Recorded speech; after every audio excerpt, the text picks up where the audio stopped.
Operação Anticangaço. As táticas e estratégias de combate ao banditismo de Virgulino Ferreira, Lampião Zero, fenômeno conhecido sob o termo polissêmico de cangaço, permaneceu vivo durante mais de um século no sertão nordestino. Mas foi sobretudo entre os anos de 1877 e 1938 que alguns dos mais notórios cangaceiros escreveram na memória de uma população assustada e maravilhada aos seus feitos com armas. Nos derradeiros 16 anos desse período surgiu o mais famoso dentre todos os bandoleiros nordestinos, movimentando em torno de si potentados locais, políticos estaduais e por vezes de alcance federal. Pese embora suas ligações com as esferas legais de poder, Virgulino Ferreira, o Lampião, jamais deixou de ser considerado unibandido, um fora da lei e, em consequência disto, um alvo das perseguições policiais.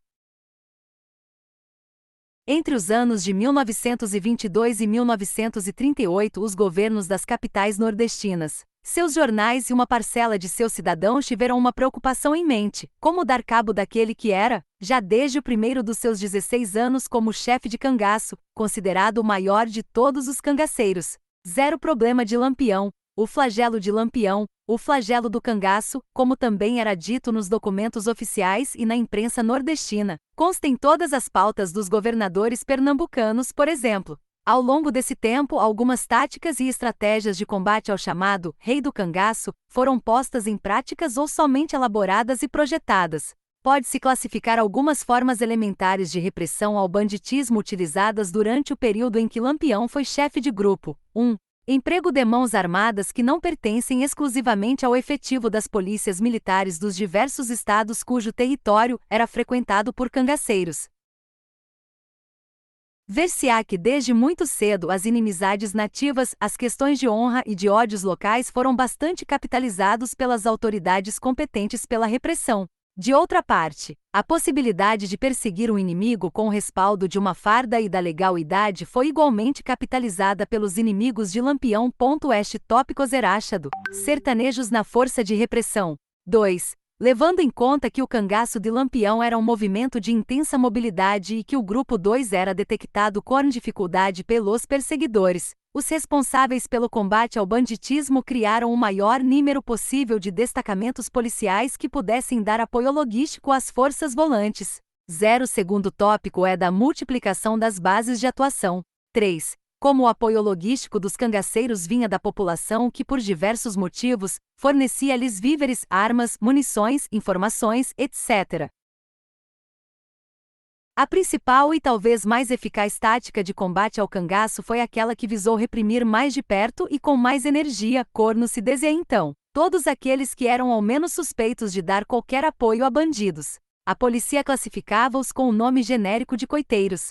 Assim, este tópico zeracha do repressão a coiteiros. 4. Tendo em conta que os cangaceiros utilizavam as zonas fronteiriças dos estados de modo a burlar a ação da polícia em virtude da impenetrabilidade de uma força na jurisdição. De outra, os governos firmaram convênios que garantiam a permeabilidade das fronteiras no caso de perseguição a bandos. Então tem-se uma ação repressiva que é a da ação fronteiriça. 5. Levando em conta a extrema importância dos coiteiros como constituidores de pontos de apoio logístico, foi resolvido que as populações de áreas não urbanizadas seriam transferidas em massa para vilas e aldeias, onde poderiam ser vigiadas. Em consequência do seu esvaziamento, a caatinga seria inabitável para os cangaceiros. Neste mesmo sentido, alguns governos resolveram desarmar o sertão para que não houvessem armas em circulação que pudessem acabar em mãos cangaceiras. Por fim, propôs-se utilizar aviões para sobrevoar a área. Este será o tópico das soluções extremas. 1. Sertanejos na força de repressão. Existem duas fases marcadas da perseguição aos bandos. Em primeiro lugar, houve o momento em que soldados das capitais eram designados para o sertão. Levavam com eles seu treinamento militar, sua forma de agir na contenção de manifestações urbanas, sua farda com botas, cap, colote, perneira. A segunda fase corresponde ao momento a partir do qual se começou a empregar sertanejos na repressão ao banditismo. Desde então assistiu-se a uma ação repressiva fundada aproximadamente nas próprias atitudes dos cangaceiros. Em poucas palavras, pode-se dizer que as forças volantes passaram a assemelhar-se muito aos bandidos. Na época de Lampião, A diferença entre uma força de perseguição e um bando de cangaceiros podia ser encontrada apenas na ostentação dos adornos pessoais da indumentária destes altimos. 4. Fazendo-se urna descrição ponto a ponto dos trajes cangaceiros e policiais pode-se encontrar todos os elementos tanto em uns quanto nos outros: chapéu de couro ou massa, feltro, com aba avantajada e quebrada virada para cima, fardamento de brinca aqui ou mescla azul, alpercata de rabicho nos pés, cartucheiras de cintura e de ombro, arma curta e punhal na cintura e fuzis ou mosquetões Mauser, variando apenas o modelo. Tudo isto, acrescentando-se os objetos propriamente destinados ao porte, caso mais flagrante das borrachas d'água, das cabaças e dos célebres embornais, dava ao policial ou ao contratado muito mais mobilidade do que o fardamento policial militar usado no litoral. Constitui uma imprecisão histórica considerar o ingresso de contratados e a efetivação de sertanejos nas polícias militares nordestinas como uma consequência da Revolução Constitucionalista de São Paulo em 1932. Os autores que assim o fizeram incorreram num duplo equívoco. 6. Embora seja verdade que 3 batalhões provisórios foram criados e seguiram para o Rio de Janeiro entre 20 e 29 de junho. 7. Em primeiro lugar, a documentação referente ao combate ao cangaço de Lampião apresenta diversas vezes a existência de contratados antes desta data. A bibliografia especializada afirma continuamente a importância dos contratados na perseguição aos bandos. 0. Motivo desta importância é o segundo erro. A contratação de sertanejos é considerada por diversos autores como uma das mais eficazes providências dos governos no combate ao banditismo. E por quê? Porque estes homens eram muitas vezes pessoas que tinham questões pessoais ou familiares com Lampião com outro cangaceiro. Pois então o segundo erro é de entendimento da sociedade sertaneja. Mais vale um perseguidor inimigo do que um policial profissional. A este respeito, veja-se o telegrama enviado pelo chefe de polícia de Pernambuco à Vila Bela em 1928. Com efeito, os exemplos de inimigos de Lampião que foram incorporados a forças volantes são inúmeros. Mas o caso mais paradigmático é o do grupo de homens chamados nazarenos. Os nazarenos eram um agregado de famílias aparentadas por laços de sangue ou afinidade que morava na vila de Nazaré, hoje Carqueja, localizada na divisa entre os municípios de Floresta e Serra Talhada, terra natal de Lampião, no centro-norte de Pernambuco. Embora tivessem laços de amizade com alguns destes nazarenos, tendo Virgulino inclusive sido aluno de alfabetização de um deles quando criança, os irmãos Ferreira feriram de tal modo os brios dos habitantes de Nazaré e ameaçaram tão intensamente a sua integridade moral, física e patrimonial que muitos de seus jovens deixaram as suas vidas ordinárias e foram engrossar as fileiras dos perseguidores de cangaceiros. A maior eficácia do perseguidor sertanejo não deriva somente do conhecimento do terreno, da semelhança nas táticas empregues, etc. Ou seja, não se trata apenas de urna questão técnica. Levando em conta o problema da reindo, do homem sertanejo em geral corna as ofensas recebidas. Sua obrigação em desagravar-se diante de um dano pessoal ou familiar sofrido, pode-se afirmar que o contratado, desde que se tenha em alistado objetivando vingança ou tomado a farda como refúgio. 6. A princípio, menos corruptível, mais aguerrido e atirado nos combates do que os policiais convencionais. Retornemos ao exemplo de Nazaré. Ao mudarem-se para a fazenda Poço do Negro, impulsionados pela querela com seu vizinho de Serra Talhada, José Saturnino, os Ferreiras passaram a frequentar a vila de Nazaré. A literatura sobre Lampião sublinha o fato de que ele e seus irmãos costumavam afrontar os moradores entrando armados na povoação. Ora, se os Ferreiras tinham fama de valentes, o mesmo se poderia dizer dos homens das famílias Gomes, Ferraz, Jurubeba e Nogueira, as principais de Nazaré. Assim, por diversos motivos, criou-se séria inimizade entre estes e os irmãos Ferreira. 9. A partir de então, e sobretudo depois que Virgulino Ferreira assumiu a chefia do bando de Sebastião Pereira, a pressão aumentou de tal forma que no ano de 1923 o coronel João Nunes, comandante-geral da Força Pública de Pernambuco, foi a Nazaré e disse que ia queimar a vila já que Lampião estava sempre ali. Gomes Jurubeba, uma das mais importantes figuras da vila, negou a acusação e acrescentou que apenas precisava de armas para evitar a entrada do cangaceiro em Nazaré. 0. O coronel disse que todos deveriam alistar-se na polícia. Os primeiros a seguir tal conselho foram Davi Gomes Jurubeba e Pedro Gomes de Lira, seguidos dos demais, muitos deles adolescentes, que compuseram a Força de Nazaré Lira, ID 17. Note-se que, para além da defesa da honra, não aceitar passivamente as intimidações dos ferreiras, os nazarenos estavam defendendo a sua própria terra. A disputa passava a ser, de certa forma, territorial. A este respeito, aquele que talvez seja o mais importante documento é o manuscrito de Euclides de Souza Ferraz, ou Eucluides Flor, 2 graus sargento da Força Policial de Pernambuco. Após o introito, onde apresenta sua patente e seu nome, Euclides Flor começa seu relatório. A introdução de civis tais como Euclides Ferraz traz para a polícia os dividendos de urna luta já prévia e que existiria provavelmente sem a sua presença na área em questão. Possivelmente nazarenos e ferreiras entrariam em conflito mesmo que Lampião não tivesse se tornado cangaceiro e as autoridades da capital não tivessem sido obrigadas a enviar para o sertão contingente policial militar. Foi o que aconteceu no caso da querela entre José Alves de Barros, o Zé Saturnino, e os mesmos Ferreiras, na época em que estes viviam na fazenda Passagem das Pedras, vizinha de seu inimigo, no município de Vila Bela, atual Serra Talhada. Após a entrada de Virgulino, Antônio e Livino para o cangaço, Saturnino, já unido aos Carvalho, também ingressou para a polícia como meio de fuga e esconderijo. Ou seja, se por um lado as autoridades estaduais serviam-se de uma querela já pré-existente, os sertanejos serviam-se da presença da polícia para amplificar o seu poder de fogo ou como forma de proteção contra o cangaço. Um outro caso que merece ser mencionado é o de Clementino José Furtado, o Clementino Quelé, graus um dos mais ferrenhos perseguidores de Lampião. Quelé mudará-se de Alagoas para Triunfo, Pernambuco, seu estado natal, no ano de 1919. Nesta localidade tornou-se subdelegado. Investido de tal função, perseguiu e matou 2 ladrões de cavalos, sendo por este motivo processado, e em virtude de problemas eleitorais, em 1922, perseguido e constrangido a foragir-se. Triunfo é o município fronteiriço com a Paraíba, e ali vivia um célebre coiteiro e amigo de Lampião, o coronel Marculino Pereira Diniz, em cujos domínios o cangaceiro estaria abrigado naquele momento. Informado sobre os problemas de Quelé, Lampião convida-o para integrar o bando, o que é imediatamente aceito. No interior do bando de Lampião, Quelé passada a liderar seu próprio grupo. Ainda neste mesmo ano de 1922 que o impasse ocorre no bando. Um certo Terto Barbosa, sobrinho de 2 cangaceiros do grupo de Lampião, matara Totó, irmão do bandido Casa Velha, amigo de Lampião a cujo grupo aderia ocasionalmente.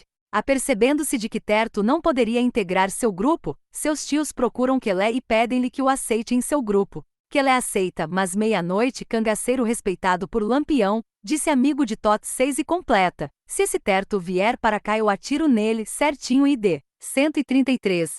Diante disso Lampião toma posição.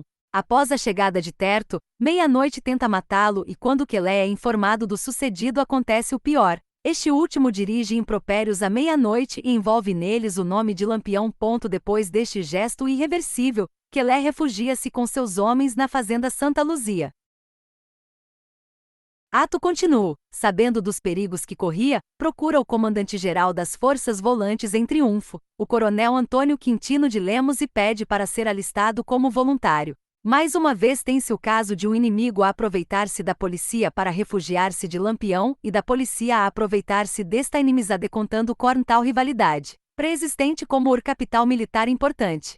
Certo no primeiro caso, apenas aparente do segundo. Quelé sustenta ainda Melo no queria briga com Lampião, mas apenas proteger-se dele. Não conseguindo efetivar-se na polícia pernambucana, Quelé acaba tornando-se sargento na Paraíba e serve a João Pessoa na guerra contra o município de Princesa. Zero emprego de contratados era ainda útil e necessário do ponto de vista prático da perseguição. Como é atestado em diversas obras sobre o cangaço, os bandos chefiados por Lampião evitavam as estradas e tinham a mobilidade como principal arma de guerrilha. 12. A força policial deveria constituir também uma força móvel, força de perseguição. Perseguir implica descobrir pistas e rastros, constituindo estes, no caso do cangaço, das principais fontes de informação. Assim, as forças volantes não podiam prescindir de um guia ou rastejador. O rastejador deveria ser, é claro, um sertanejo e em geral era um contratado. Este foi o caso do hoje sargento José Ramos, morador do município de Uauá, no nordeste da Bahia.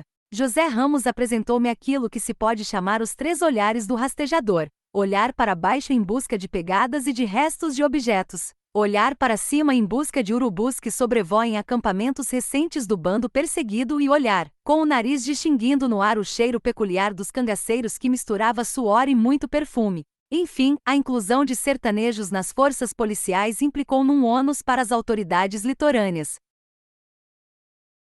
Em muitos casos, a rivalidade e o ódio resultante de antigas disputas locais levava os sertanejos a serviço da legalidade, atos questionáveis pela pública, através da imprensa nordestina. Após o início da intensificação do combate aos coiteiros, que será discutida adiante, certos jornais baianos acusavam a administração de Estácio Coimbra, então governador do estado, de haver transformado a sua polícia em banditismo legal. 5 Nudo eram raros os problemas de indisciplina por parte destes contratados e por isto sua rotatividade no emprego era muito intensa.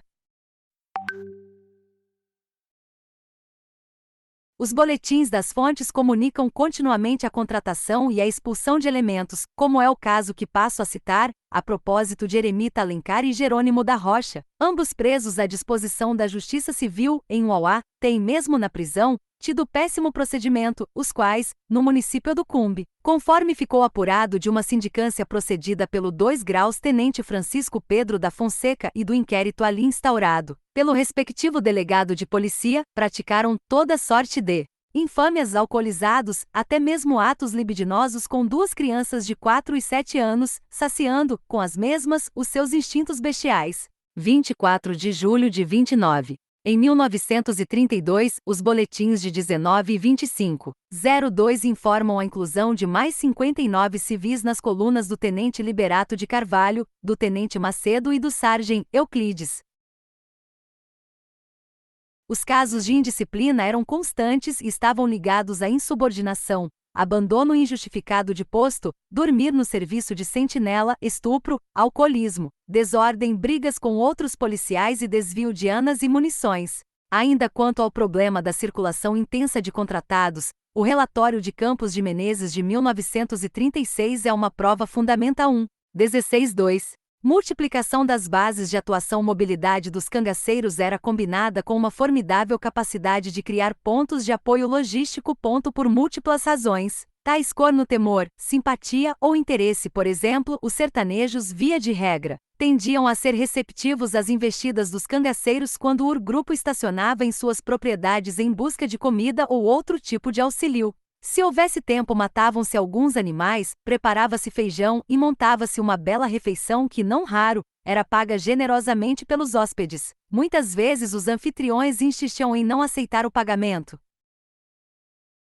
Por outro lado, quando a invasão se dava por dinheiro, as coisas mudavam de figura e os invadidos procuravam enganar Lampião e seus homens escondendo o que tinham ou ao menos uma parte, regateando preços ou tentando pagar a prazo. Portanto, temos que o bando de Lampião e seus grupos eram muito móveis e que criavam pontos de abastecimento no interior do percurso. Foi dito também que a polícia, adotando a forma volante, deveria imitar o bando no sentido de melhor persegui-los. Usavam assim as mesmas roupas, os mesmos utensílios e eram móveis, eram volantes. Mas as volantes ou colunas tinham obrigatoriamente seus pontos centrais de destacamento para onde deveriam regressar visando receber fardamento, armas, munição, salário e diretrizes de ação. Assim, a tentativa de multiplicar os pontos de apoio logístico era flagrante na estratégia de combate ao banditismo. 0 Boletim de Paripiranga datado de 25 de abril de 1940, portanto 2 anos após a morte de Lampião, apresentava o seguinte quadro de distribuição dos destacamentos da Divisa do Nordeste: Pelotão 1º, destacamentos de Paripiranga, sede Barreiras, Lagoa Preta, Saco Apertado das Pedras. Pelotão 2º, Adustina, sede Quixaberia, Olho d'Água de Fora, Feira da Rola. Pelotão 3º, Bebedouro, sede Nica, Canoa, Cansanção de Fora, Grossos. Pelotão 4º, Sítio do 5º, sede Curral do Tanque, Carite. Pelotão 5º, Cipó do Leite, sede Minuim, Marancó. Isto numa área de aproximadamente 200 km². não sendo contados aí os destacamentos cujas sedes são Jeremoabo, Cumbe, Queimadas, Tucano, Uauá, São José, Abobreiras, Sirica, Santa Brígida, Canudos, Feira do Pau, etc. Para o caso de Pernambuco, a zona sertaneja guarnecida pelo 3 Graus Batalhão tinha, entre os municípios de Uricuri a oeste, Moxotó, no município de Ibimirim a leste, Tacaratu a sul e São José do Egito a norte, nada menos que 65 destacamentos. É bem verdade que a área é grande, mas o que salta aos olhos é que antes que concentrar o contingente de 491 homens, interessava muito mais dispersá-lo em lugarejos diminutos, mesmo que isto implicasse na existência de certos destacamentos cujo contingente era de 2 ou 3 homens corno. Acontecia no povoado dos Macacos em Afogados da Ingazeira, no povoado de Quitimbu em Custódia ou no povoado de Boa Vista em Flores, por exemplo. Porém, mais importante do que esgotar a listagem das sedes de destacamentos e suas subsedes é verificar que estas e aquelas não satisfizeram a necessidade das volantes em reproduzir o modo de deslocamento dos bandos cangaceiros. Assim começou-se a criar aquilo que a polícia baiana chamou de núcleos de defesa. 0 Boletim de Jeromoabo datado de 19 de janeiro de 1932, por exemplo, acusa a existência de um destacamento na Fazenda Jude. O Boletim 10, do Relatório de Campos de Menezes de 1936 atesta a criação de um núcleo de defesa na Fazenda Arrasta-Pés. Ainda neste mesmo documento, em seu informe de 24 de agosto, afirma-se o envio de 2 soldados e 2 contratados em substituição a 4 contratados para a ideia anteriormente destacados. Em 1932, 0 Boletim 306 de Jeremoabo diz existir um núcleo na Fazenda Canabrava no qual estavam destacados 10 civis e 2 praças. 0 Boletim 336 do mesmo ano apresenta uma lista destes mini-destacamentos localizados nas fazendas Vitorino, Lagoa Magra, Rio de Lúcio, Lagoa Marisa, Poço e São Paulo. Claro, para a criação de tais núcleos a polícia tinha de armá-los, o que implicava a polêmica atitude de entregar armas militares de repetição a civis. 0 Boletim de Jeremoabo 405 informa a entrega de uma pistola F na Isaías Carvalho, dono de uma fazenda próxima a Guloso. Boletim 11.0333 anuncia o empréstimo de 3 rifles e 210 cartuchos para Pedro Dias, proprietário da Fazenda Santana. Mas os fazendeiros também faziam as suas doações. Por exemplo, o Boletim N Graus 292 acusa o recebimento de 5 fuzis Mauser modelo 1895 e 1000 cartuchos, sendo 500 modelo 1908, do senhor Gratuliano J. Oliveira, morador de Tranqueira. Destacamento recebeu também, informa o mesmo boletim, 2 fuzis, do mesmo sistema e modelo, do senhor Emílio J. Carvalho da Fazenda Sítio, que deu também 200 cartuchos. Alguns problemas surgem para a própria lógica da repressão ao banditismo, decorrentes destas trocas de material bélico. Em primeiro lugar, estes informes nada falam a respeito da origem das armas doadas pelos civis. Um fuzil Mauser é uma arma militar e seria intrigante que as houvesse livremente nas mãos de não militares. Em segundo lugar, embora eu só tenha dados indiretos sobre isto, a circulação livre de armas e munições deve ter facilitado a sua aquisição pelos cangaceiros que as compravam a peso de ouro. Mesmo se não houvesse trocas de material entre civis e policiais, o controle do armamento já seria difícil por parte da polícia. Em 1929, por exemplo, no boletim de 25 de julho, o comandante do destacamento de Campo Formoso, o segundo-tenente José Martins de Oliveira, pede que se descarregue de sua responsabilidade 350 cartuchos de guerra sistema Mauser, tomados pelo grupo de Lampião, após haver assassinado o cabo Dees, Antônio Milito da Silva, entre outros, dos quais levaram todo o armamento e munição. Histórias como esta poderiam ser verdadeiras, mas poderiam não ser. A morte de soldados serviria eventualmente para o desvio de armamentos. Tendo em vista os saques e as somas cobradas por Lampião a fazendeiros e comerciantes, os salários dos policiais eram apenas esmolas. Um ano antes das mortes anteriormente referidas, um primeiro-tenente da polícia baiana ganhava 333 cifrão 334 por mês, mais uma gratificação de 116 cifrão 666. Um primeiro sargento ganhava 6 cifrão 000 de diária, mais 3 cifrão 000 de gratificação. Um conto de réis Lampião tirava numa de suas mais magras investidas. Gueiros, 1953, 128, afirma que o cangaceiro chegava a comprar um cartucho por R$ 5.000. Ou seja, os 350 cartuchos perdidos segundo o informe do Quifaba valeriam mais de R$ 1,5 mil, ou seja, mais do que o dobro do salário de capitão, e quase a soma de salário e gratificação de um coronel-comandante. Boletim 191 do Quifaba de 1929 denuncia a desaparição de 1.105 cartuchos de guerra do sistema Mauser modelo 1895 sem que houvessem ficado apuradas as responsabilidades após aberta uma sindicância. Neste caso, o lucro subiria para mais de 5 contos de réis. Numa tentativa de solucionar o problema, estabeleceu-se em 1932 urna multa estipulada em 2 cifrão 000 para cada cartucho extraviado. A quantia seria descontada diretamente do pagamento do responsável pelo extravio. Mas o problema da livre distribuição de armas não se esgotava na troca entre proprietários e militares. Para quem estuda o cangaço é fato indiscutível o desagrado que Lampião nutre pelas estradas. 18 Assim, este cangaceiro dedicava-se não só a destruir as obras rodoviárias como também, e sobretudo, a intimidar por atos e ameaças os seus trabalhadores. Diante disto, as autoridades responsáveis pelo combate ao banditismo apresentaram duas respostas mais ou menos equivalentes. Uma delas foi a distribuição de armas para os trabalhadores. Assim, algumas obras chegaram a receber equipamento automático como metralhadoras Thompson. A outra foi a criação de destacamentos policiais simplesmente visando a proteção das obras e de seus operários. Boletim de 1932 de Jeremoabo deixa clara a existência de um destacamento criado para a proteção das obras das rodagens que ligavam este município a Santa Brígida e a Glória. Um destes destacamentos, o de Santa Brígida, seria dissolvido, como solicita o Boletim 127, por ter sido terminada a estrada de rodagem, de Jeremoabo a este município. 3. Repressão aos coiteiros. Havia, por trás da dura perseguição aos coiteiros, uma lógica inabalável e essa, uma vez posta em prática, rapidamente daria frutos. A lógica é simples e, de certa forma, baseia-se na mesma ideia que norteia a instalação de múltiplos destacamentos, ou seja, a mobilidade do bando cangaceiro. Levando-se em conta que um grupo de homens armados move-se continuamente sobre um vasto território, supõe-se necessária a formação de um corpo de pontos de apoio logístico, sejam eles esporádicos ou não. 9. A condição material de possibilidade de existência de um cangaço como de Lampião era a existência de pessoas que lhe prestassem serviços e cedessem-lhe armamentos e munições. Este princípio está longe de ser polêmico na literatura especializada. Sem coiteiros não haveria cangaceiros. E os coiteiros estavam por toda a parte, principalmente seguindo-se o método classificatório das forças volantes.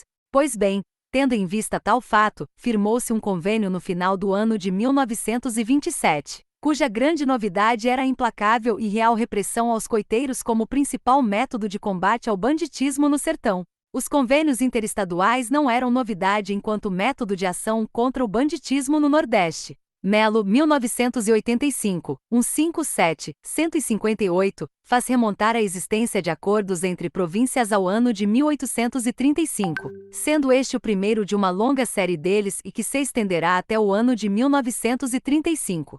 Na época em que a grande preocupação das autoridades policiais de Pernambuco era Antônio Silvino e seus grandes discípulos Antônio Félix, o Tempestade e Joaquim de Moura, criaram-se alguns destes convênios no sentido de tentar barrar a livre circulação de cangaceiros entre os estados. Foi o que ocorreu, por exemplo, como expõe Melo e D. 159 em 1908 no acordo firmado entre as polícias de Pernambuco e Paraíba, zona intensa e inteligentemente costurada por Silvino na tentativa de escapar à ação de ambas as polícias. 4 anos depois, um novo acordo é firmado na intenção ainda de deter Antônio Silvino. Desta vez participaram, além dos pernambucanos, os representantes da Paraíba, Rio Grande do Norte e Ceará. 2 graus em 1923 o desembargador Arthur da Silva Rego, então chefe de polícia de Pernambuco, apresenta o seu relatório referente ao ano anterior a seu chefe, o secretário-geral Samuel Cavalcante de Albuquerque. Nele consta o convênio firmado entre os mesmos 4 estados-membros do Acordo de 1912. Este convênio era composto de 17 bases, das quais destaco as mais importantes para o nosso caso. permeabilidade das fronteiras nos municípios estados, facilidades na requisição de criminosos presos num estado e indiciados em outros, efetivação de medidas penais contra asiladores de bandidos ou malfeitores, possibilidade de unificação de forças de vários estados sob o comando de um único oficial, incremento no número de destacamentos nas regiões limítrofes, possibilidade de desistência de qualquer dos estados quando lhe convier, sempre que tenha avisado aos demais. 21 Nota-se então que já está prevista em 1922 a criminalização dos coiteiros, mas não a sua perseguição sistemática. Com efeito, excluindo-se esta base, este era em geral o conteúdo dos acordos firmados entre estados ou províncias e sua maior preocupação recaia no problema da proteção da fronteira. 0 Convênio firmado entre os dias 28 e 30 de dezembro de 1927 incluía esta nova iniciativa policial. Corno dizia o então governador Estácio Coimbra, simultaneamente com refreio sistemático e nos termos de uma das promessas de minha plataforma, venho agindo contra os protetores mais ou menos dissimulados ou encobertos dos diversos grupos criminosos, que podem com justiça ser responsabilizados pela gravagdo dessa oprobiosa endemia. Estácio Coimbra.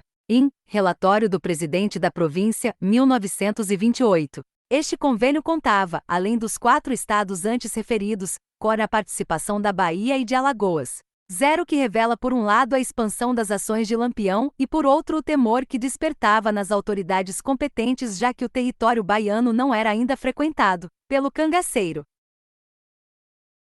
Este convênio produziu os resultados esperados como comprovam as palavras, pese embora o seu exagerado otimismo, do então chefe de polícia de Pernambuco, Souza Leão. O banditismo, podemos afirmar com toda segurança, no mais existe em Pernambuco. 0 Derradeiro troço de bandidos, chefiado pelo famigerado Virgulino Ferreira, Ampec 71, passou a última vez em nosso território vindo de Alagoas. No primeiro ano transacto, o grupo estava reduzido a 6 homens, inclusive seu chefe. O período compreendido entre o início da validade do convênio até a retirada de Lampião para a margem sul do São Francisco rumo ao nordeste da Bahia corresponde a uma autêntica caça às bruxas. Num relatório a respeito dos resultados da campanha de 1927 entregue a Estácio Coimbra por Souza Lau, vê-se a devastação do banditismo nos sertões pernambucanos. Neste relatório Souza Leão estabelece os princípios e as bases de sua ação. O mal foi, assim, atacado por todos os lados, nas suas raízes mais fundas. O protetor de bandidos, acobertado, por vezes, pelo manto de situações políticas ou a cumplicidade velada de autoridades inescrupulosas, o asilador de grupos, o agenciador de víveres e munições, e o criminoso impune, à sombra de poderosos, prestes a ingressar, por sua vez, nas hordas saqueadoras.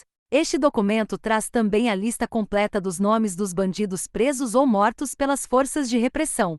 Os números são impressionantes. No total foram capturados 198 homens, mortos 40. Entre as fotos dos capturados estão as de bandoleiros famosos como Beija-Flor, Ventania, Gavião, Serra Uma e Cocada. Ao lado destas está também a foto de 2 homens com a seguinte legenda: os coiteiros Emiliano Novias e Justiniano da Silva, que foram, por muito tempo, amigos de Lampião e hoje espiando seu crime nas grades do cárcere.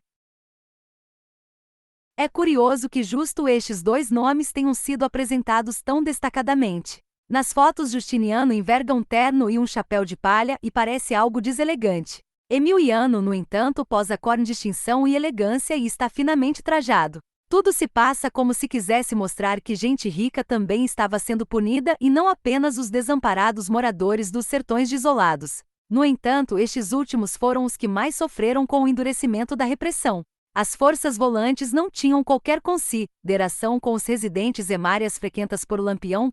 Eles eram culpados por princípio. Eram sistematicamente maltratados pelos soldados, pelos oficiais e pelos contratados que procuravam extrair deles informações sobre Lampido. 22 De tal modo que em dado momento tornou-se muito perigoso prestar qualquer auxílio aos cangaceiros. Não seria difícil para um policial matar um homem e imputar-lhe a fama de coiteiro neste momento de desconfiança absoluta. Em virtude da insegurança que este estado de coisas gerou, em 1928, Lampião e seus homens serão vistos mal alimentados e mal equipados. Claro que ainda neste momento, Lampião contava com seus redutos de segurança. 0 Cariri, no sul do Ceará, parecia ser um destes lugares onde não se podia pressionar demasiadamente as populações rurais. Em Brejo Santo, por exemplo, segundo a polícia pernambucana, Lampião era protegido por Antônio Pissarra. E deve-se ressaltar, a proteção de um potentado beneficia direta e indiretamente o bando. Ela espalha-se por toda a população que se dispõe a colaborar com ele. Neste sentido, o tenente Arlindo Rocha queixa-se ao major Teófanes Torres, que transmite a reclamação por telegrama a Souza Leão. Segundo Arlindo, no Ceará a população não ajuda a polícia, uma vez que não podemos adoptar contra aqueles habitantes medidas enérgicas que transformaram completamente costumes sertanejos interior nosso estado, RPCVB 11-03. De qualquer modo, foram necessários apenas 7 meses para que as medidas repressivas aos coiteiros fizessem que Lampião e mais 5 homens abandonassem durante cerca de 3 anos o vasto território de 4 estados por ele frequentados durante 6 anos. A ação fronteiriça, a relação do banditismo com as fronteiras e o uso que ele faz delas é bastante antigo. O bandoleiro a utiliza como se estivesse caminhando com um pé em cada lado da linha que separa uma jurisdição da outra. 2. Existem muitos relatos de sertanejos queixosos do tratamento que recebiam das forças volantes. Este, aliás, é um outro modo de ação que cobrava o seu preço e contrariava o próprio interesse da extinção do banditismo. Muito fundado no sentimento da honra, o comportamento do homem sertanejo muitas vezes não suporta a afronta pessoal ou familiar. Assim, diante de um dano sofrido por um policial ou por uma autoridade legítima ou legalmente instituída, ele tende a procurar refúgio e subsídios para sua vingança no cangaço. Quanto a uma abordagem do cangaço em relação com a honra, ver Marx, Op. Cit. Para um interessante relato de um ex-policial a propósito do duro tratamento sofrido pelos sertanejos, ver Monteiro impugnando a ação da repressão com as suas próprias armas. Os governos europeus aliaram-se em convênios, como por exemplo o de 1572, renovado em 1580, segundo o qual os governos poderiam perseguir os delinquentes até 6 milhas para além das suas fronteiras. Braudel, 1966, 11-109. Favorecido pelos problemas de jurisdição, o célebre bandido Diego Corrictes instalou-se em Portugal e visitava a Andalucia para roubar e traficar cavalos. Quiros e Ardila, 1973, 40. Para o caso do Nordeste, já foi dito que Antônio Silvino empregava o mesmo expediente, saltando ora para Paraíba, ora para Pernambuco. Mas tampouco Silvino fora inovador neste uso que deu ao território, pois os bandidos nordestinos do século XIX já empregavam tal estratagema, como assinala o convênio firmado entre Ceará e Pernambuco a 11 de março de 1835. Nele, José Martiniano de Alencar e Manuel de Carvalho Paes de Andrade, respectivamente presidentes de uma e outra província, estabelecem a possibilidade de que as autoridades dos lugares limítrofes se prestem mutuamente e consintam que as tropas entrem de umas em outras províncias, a fim de serem presos os assassinos e malfeitores que constantemente usam do estratagema de se mudarem de uns para outros lugares, logo que cometem seus horrorosos atentados. Apud Melo, Op. Cit. 158. O mesmo teor tem os acordos de 1837, 1878, 1901 e os já citados de 1908 e 1912. Não se tratava apenas de guarnecer as fronteiras, mas sobretudo de conferir-lhes permeabilidade para as forças policiais. O que corresponde inverter a situação inicial na qual a fronteira era impermeável para a polícia e permeável para os cangaceiros. O mesmo ocorre em 1922. Mas não se pode esquecer que, diante do quadro de impermeabilidade fronteiriça enfatizado na velha República, nem todos viriam com bons olhos a invasão iminente de policiais estrangeiros agindo e agredindo homens e mulheres conterrâneas. Por este motivo, não são poucas as críticas, por exemplo, vindas do Ceará e posteriormente da Bahia, à ação enérgica das forças volantes de Pernambuco, sobretudo aquelas chefiadas pelos homens de Nazaré. Esta forma de agir, é borne que fique claro, não deixa de ter profundas implicações corno-urna das questões levantadas no primeiro tópico deste texto. Os inimigos locais de Lampião tinham um impulso mais intenso em achá-lo do que os inimigos profissionais. Mas, é claro também, que as populações vilipendiadas não tinham muito interesse nisto e não foram poucas as vezes que potentados locais exigiram a retirada das forças de Pernambuco de seus municípios. Na Bahia, por exemplo, no ano de 1928, as populações dos municípios ora frequentados por Lampião preferiam a sua presença à da polícia. Sobretudo porque naquela época Lampião levava a cabo uma política de sedução e não de violência. Enquanto isso, a força agia de forma muito mais brutal. É o que demonstra um informe de Souza Leão à Vila Bela. Ali ele diz ter recebido um telegrama do secretário de Polícia da Bahia dizendo, por sua vez, ter recebido um telegrama de Bonfim dos doutores Antônio e Raimundo Gonçalves, filhos do ex-governador do estado José Gonçalves, em que eles noticiaram a invasão pela polícia pernambucana das fazendas Mary, Certozinho, Poço de Vaca, etc. Praticando cenas de verdadeiro banditismo, arrebanhando animais, apropriando-se objetos, espancando vaqueiros, chibatando mulheres, agravando situação decorrente seca, devasta sertão. RCPVB, 26 de setembro de 28. Assim, em 3 de outubro, 33 dias após ter sido detectada a presença de Lampião na Bahia, Souza Leão emite uma ordem aconselhando que a força pernambucana fique do seu lado da fronteira, dado que a população não a receberá bem. E B. No caso do Ceará, algumas reclamações começaram a ser enviadas diretamente ao chefe de polícia de Pernambuco. Assim, em 12 de abril de 1928, Souza Leão telegrafa a Teófanes Torres dizendo que um certo Alexandre Sabim Graus telegrafara para o governador desde Caririzinho queixando-se da agressão pública imposta a ele pelo soldado bandido, RCPVB. Mas a era dos convênios não conheceria o seu fim com a partida de Lampião para os sertões baianos e sergipanos. Depois de 1927, foi firmado ainda um acordo em 1935. Desta vez, além de todos os estados participantes do Acordo de 28, estavam igualmente presentes os representantes de Sergipe. O encontro deu-se a 12 de julho. O primeiro ponto nele estabelecido foi: soluções extremas. Por soluções extremas pode-se classificar alguns modos de combate ao cangaço que jamais foram concretizadas, ou que, caso tenham sido postas em prática, alteravam de tal modo a vida cotidiana do sertanejo em geral e da vida no sertão que o interesse comum preferiria indiscutivelmente, caso houvesse uma sorte de plebiscito, votar a favor da continuidade de Lampião e contra as ações que visavam derrotá-lo. Uma destas soluções de extermínio do cangaço é apresentada pelo L. Graus Tenente Felipe Borges de Castro num documento de 19 de outubro de 1930, e 9. E o que se pode chamar de solução social. Castro pretende que se combata o cangaço através de seu novo plano para a extinção do banditismo. O primeiro problema detectado nos planos tradicionais de combate situa-se no campo policial. Segundo Castro, a polícia tem concorrido para agravar a situação com a prática de medidas violentas no intuito de reprimir a conivência, e que por vezes tem piorado, avassalando o mal, porque essas medidas têm também, por vezes, sido mal orientadas em virtude de informações infundadas. A existência de coiteiros 6, segundo ele, uma consequência natural desse estado de coisas. Feita a crítica, o tenente Castro apresenta o seu plano, que é estruturado sobre 3 pontos fundamentais. 1. Criação de uma colônia agrícola, num dos pontos mais frequentados pelos bandoleiros. Este ponto seria acompanhado por 2 outras providências: criação de uma delegacia especial em toda a zona atingida pelo banditismo e pela difusão, na zona do banditismo, da doutrina de Deus e catequese por um sacerdote católico. 2.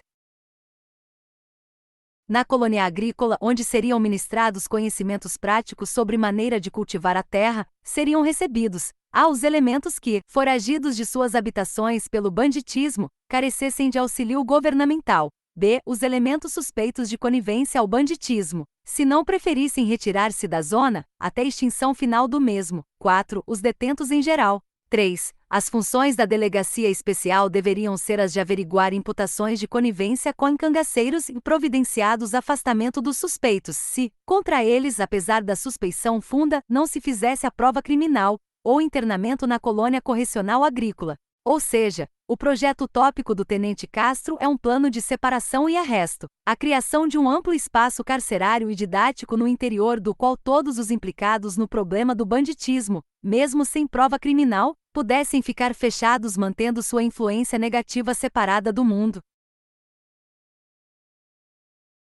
As outras soluções são propriamente militares, sendo a primeira fundada puramente no ataque devastador às áreas frequentadas pelos cangaceiros. No início de 1931, os jornais de Salvador começam a publicar os planos de um certo capitão Carlos Chevalier que visavam por fim ao cangaço de Lampião.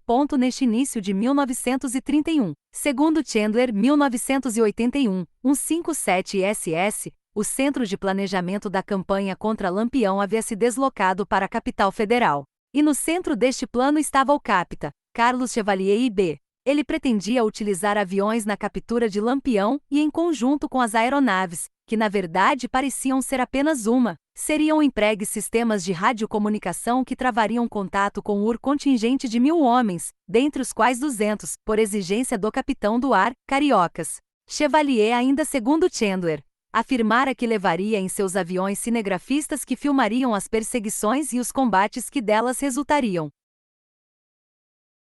No entanto, a missão foi sendo sucessivamente adiada e provavelmente por falta de verbas e por borne senso de alguns, como o Major Juarez Távora, decidiu-se que os estados combateriam Lampião com seus próprios recursos.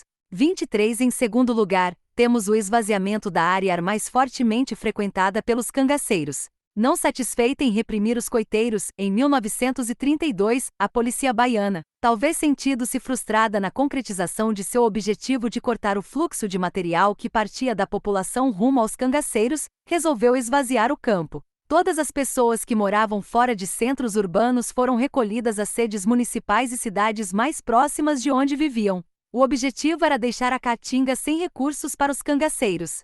Ora, seria sempre muito mais fácil policiar as cidades e vilas do que todo o imenso território exterior por onde os cangaceiros moviam-se e reinavam absolutos. Este plano passou a ser chamado a Seca de João Miguel. O capitão João Miguel era um oficial de comunicações e naquela época também o comandante das forças em operação contra o cangaço na Bahia. Mesmo sendo levadas em conta as dificuldades de concretização do plano e as problemáticas consequências que poderia gerar, houve aprovação tanto do secretário de Segurança João Facó, quanto do interventor federal Juraci Magalhães. 24. Deve-se antes de tudo imaginar as condições demográficas das cidades e sedes de municípios. Cidades como Juazeiro, Bonfim, Uauá e Jeremoabo ficaram atulhadas de retirantes. Note-se que este foi um ano de seca climática, o que apenas agravou o problema gerado pela seca de João Miguel, pois, além dos que eram obrigados a refugiar-se nas cidades por este plano de combate ao banditismo, havia também os que para lá iam fugindo da fome e da sede. A saída das cidades passou a ser condicionada pelas autoridades que, de acordo com a circunstância, davam ou não autorização para as pessoas irem às suas casas tratar de seus assuntos, pois as periferias das cidades eram constantemente vigiadas por policiais. Via de regra, conta ainda Chandler, as pessoas que pretendiam visitar as suas terras eram acompanhadas por um guarda. Caótica a vida na cidade, abandonada a vida rural, vaqueiros podiam cuidar dos animais de seus patrões somente se recebessem esses salvo-condutos, e mesmo assim deviam ser acompanhados por um policial. Somado ao fato da seca, o gado morria em virtude do abandono. O último plano a ser destacado aqui será tratado com muita brevidade, paradoxalmente em virtude da sua grande complexidade. Quando, em 1930, o governador João Pessoa procurou desarmar toda a população sertaneja, tinha em mente algo mais do que o combate a Lampião. A política implementada por João Pessoa desde a sua posse começou a desagradar interesses partidários, familiares e dos poderes locais. Resumidamente, pode-se dizer que tal desagrado desembocou na Revolta de Princesa, liderada por José Pereira Lima, até 1924 célebre coiteiro de Lampião, e desde então, quanto mais inimigo. Desarmar as populações sertanejas era uma forma de combater o cangaço, mas também um meio eficaz de tornar indefesas as forças que se antagonizavam ao governo estadual. Os poderes locais reagiram firmemente contra a política de desarmamento. Em 1930, Zero Imparcial de Salvador publicou uma queixa do presidente do Ceará, que respondeu ruidosamente a João Pessoa, defendendo-se da acusação de ter determinado a devolução de armas tomadas ao coronel Pedro Leite Maranhão. Ele diz que este foi tornado equivocadamente como protetor do bandido Balbino Matos Peixoto. Tendo sido provada a sua inocência, os 3 rifles retirados de sua posse foram-lhe devolvidos pelo fato de, segundo Maranhão, o uso e não a posse de armas constituía crime. Conforme o Código Penal 377-22-01, o conflito com Princesa e a inimizade com José Pereira não foram os únicos problemas que a atuação política de João Pessoa causou-lhe. Sua política partidária resultou numa inimizade com os Pessoa de Queiroz que se haviam estabelecido em Recife e que eram donos do Jornal do Comércio. Como órgão de imprensa como adversário, o governador da Paraíba passou a ser objeto de críticas violentas e acusações comprometedoras. Por exemplo, ainda no ano de 1930, Zero Imparcial de 11/04 reproduz uma notícia do Jornal do Comércio segundo a qual Lampião teria sido convidado a fazer parte da polícia paraibana. Com todos os problemas que enfrentava João Pessoa, o plano do desarmamento não deu certo, sobretudo porque não era, por assim dizer, legítimo. Por um lado, pelo fato de tentar desarmar uma sociedade armada, cultural e historicamente. Por outro, porque esbarrou no argumento absolutamente convincente de que sem armas as populações sertanejas estariam mais do que nunca à mercê dos cangaceiros. Conclusão: resulta quase desnecessário constituir aqui o apanhado geral a respeito dos planos de ação contra o cangaço entre os anos de 1922 e 1940. Acredito que os dados apresentados anteriormente falam por si mesmos. Os métodos de combate, como seria de se esperar, são majoritariamente concentrados na ação militar. Salvo o caso do Plano Social de Castro, as demais formas de repressão visam combater o banditismo com armas de fogo ou com táticas de guerra ou de guerrilha. Desde cedo as autoridades policiais desvendaram o segredo do sucesso do cangaço de Lampião: mobilidade e apoio da população. Com efeito, estes dois elementos saltam aos olhos de quem quer que se dedique a pensar no fenômeno. Porém, muito embora estes dois trunfos fossem notórios, pouca coisa pôde-se fazer para evitar o seu uso com êxito por parte dos bandoleiros. Salvo pela repressão sistemática dos coiteiros em 1927 e 1928, os outros planos, quando postos em prática, não obtiveram grande resultado. Além disso, e mais grave do ponto de vista da Glides, que realmente procuravam extinguir o cangaço no sertão, os métodos utilizados, e sobretudo os que visavam perseguir coiteiros, acabaram por engrossar as fileiras do bando de Lampião. Após o massacre de Angicos, muitos cangaceiros entregaram-se. O contexto das entregas teve início com o aparecimento espontâneo de cangaceiros, que se apresentaram, em 12 de outubro de 1938, quando de uma pregação dos frês capuchinhos Francisco e Agostinho de Louro Piceno, em terras de Jeremoabo. Este, dirigindo-se aos mesmos, convidou-os à entrega, oferecendo-se como intermediário.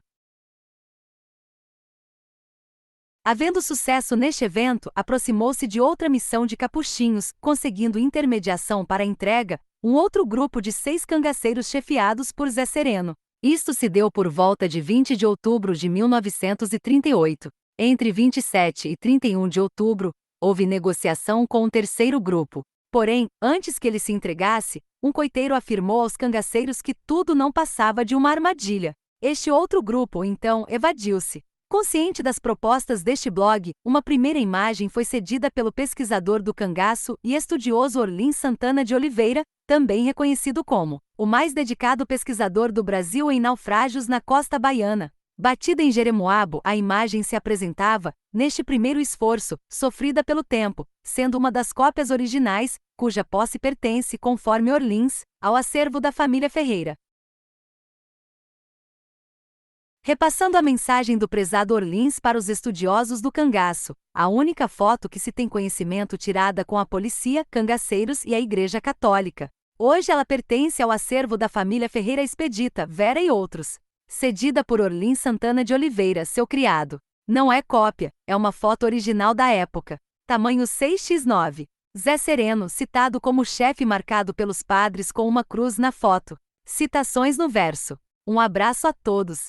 No fundo da foto aparece uma inscrição evocando as personagens nela presentes, uma das sugestões de identificação, incluindo cangaceiros, salvo melhor juízo, é de pé. Da esquerda para a direita, Marinheiro, Laranjeiras, Desconhecido talvez Beija-Flor, Padre José Magalhães e Souza, Novo Tempo, Ponto Fino, Quina-Quina, Azulão e Balão.